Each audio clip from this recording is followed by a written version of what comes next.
Els contes són xicotetes històries que, majoritàriament, han anat transmetent-se de pares a fills i de fills a nets. Parlar de contes significa fer un viatge a la nostra infantesa, a la nostra tradició oral més arrelada.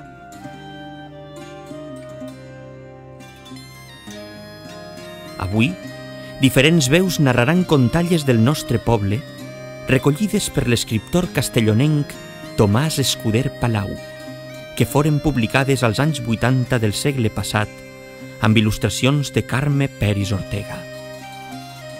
Preparem-nos per encetar un deliciós viatge d'històries, costums i sensacions. Un retrobament amb el nostre passat per mig dels contes.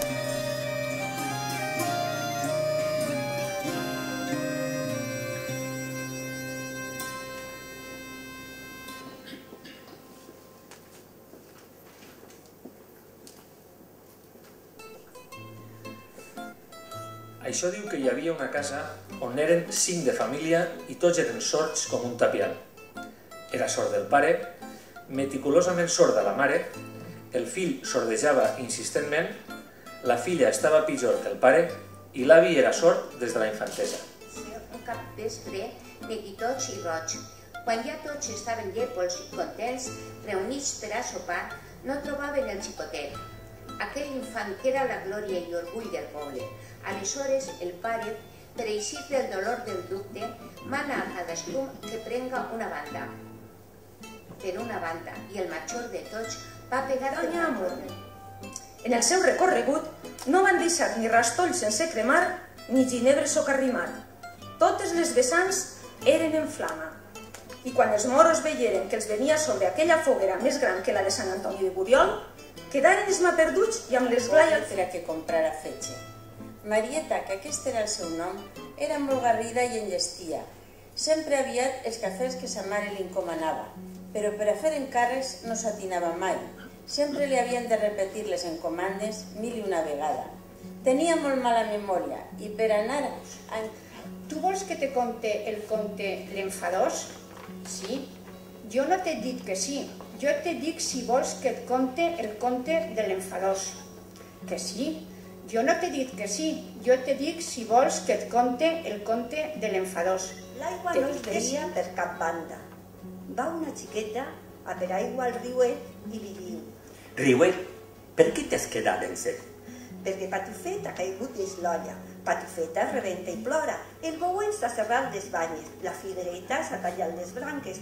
El pardalet s'ha trencat el bec i jo m'he secat el sec. Doncs jo trenque el caldereller.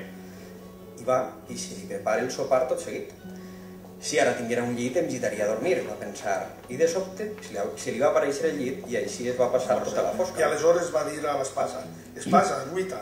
I després d'una baralla molt encarnissada, l'espasa va matar el gegant. Per fi arriba a un poble i de butxaca de Jupetí es va treure diners a plaer i es va abillar ben vestit, amb roba nova, i aleshores ningú no el coneixia. Capmirament, deixant-la en el punt que un ardor li emplenava el pit. La Madonna hauria volgut estirar més l'encís de les seues carns, ales ben ajustades, i la benentesa del robatori agreujà el seu deleri nevell.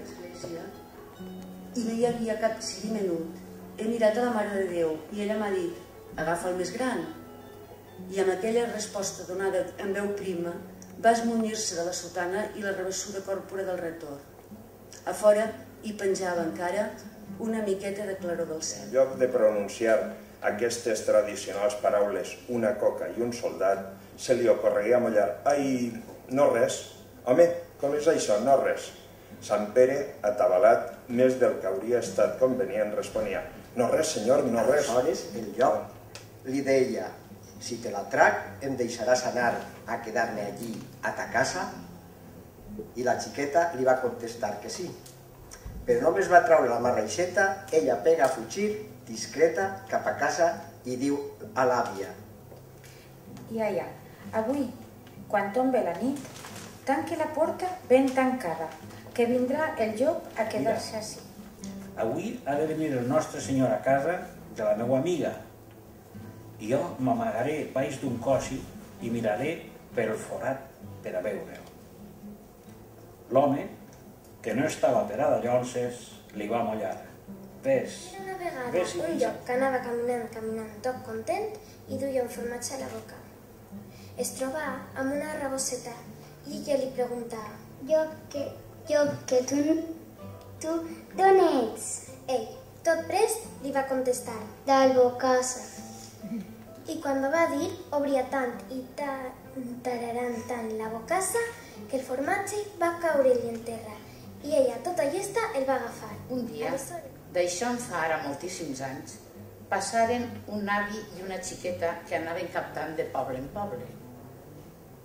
Ell duia un sargil i esclavina, barre de feltre cendrós i una bossa que semblava un infern pels atifeix que podien caure. Gallo, volen fer-me uns pantalons i jo li he dit a la germana que si me'ls ha de fer que siguin amples de camal. L'avi es mostra benevolent i afectuosament net. Vol estar a bones amb tot el món i esmerçar els dies que li queden donant savis consells a qui ho haja de menester. Per això aclarís.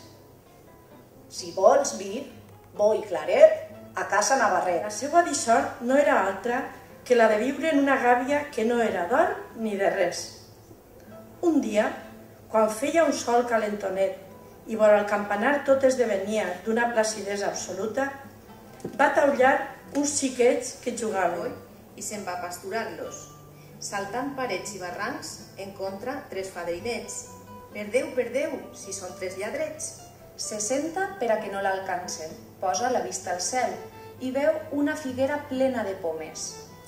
Dona, a com van eixes carxofes? Són dures però són bones. Tira una pedra entre les branques per derrocar una pera. Derroca... Palomet?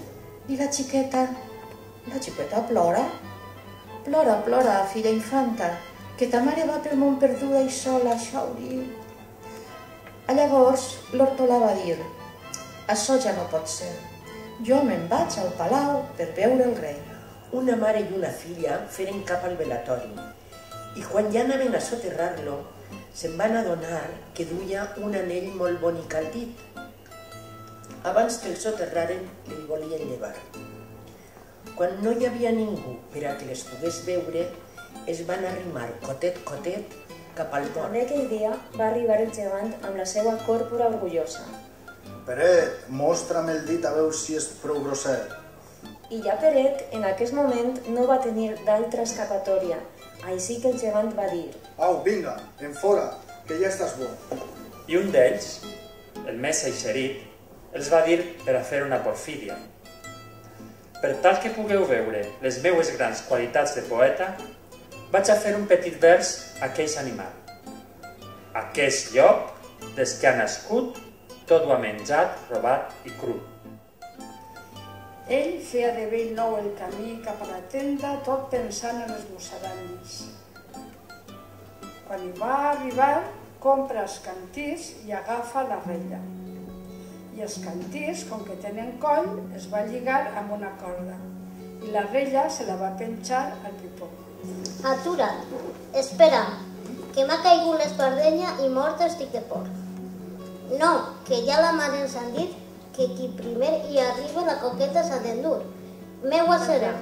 Va aparèixer sense pensar-ho, poc ni molt, 3 homes. La seva parla denotava, en acabant de contestar allò, la cara dels guàrdies experimentava un canvi.